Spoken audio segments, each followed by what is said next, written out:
বাংলার প্রতিটি জনপদেরই কিছু না কিছু সংস্কৃতি ঐতিহ্য রয়েছে। তেমনি এক ঐতিহ্যের নাম হল সিরাজগঞ্জের ঘোল।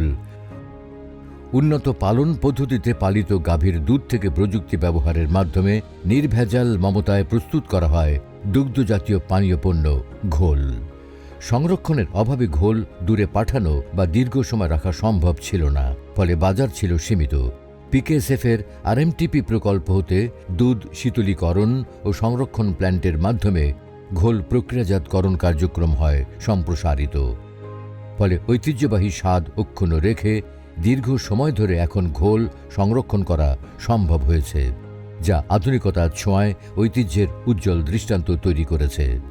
আজ সিরাজগঞ্জের ঘোল শুধু স্থানীয় পণ্য নয়, এটি হয়ে উঠছে দেশের প্রতিটি মানুষের প্রিয় পানীয় পণ্য। অতি উৎকৃষ্ট স্বাদের টানে দূর দূরান্ত থেকে মানুষ ঘোলের স্বাদ নিতে আসে। প্রজন্মের পর প্রজন্ম ধরে চলে আসা ঐতিহ্যবাহী স্বাদ এখন পৌঁছাতে পারে আরও বহু মানুষের হাতের নাগালে।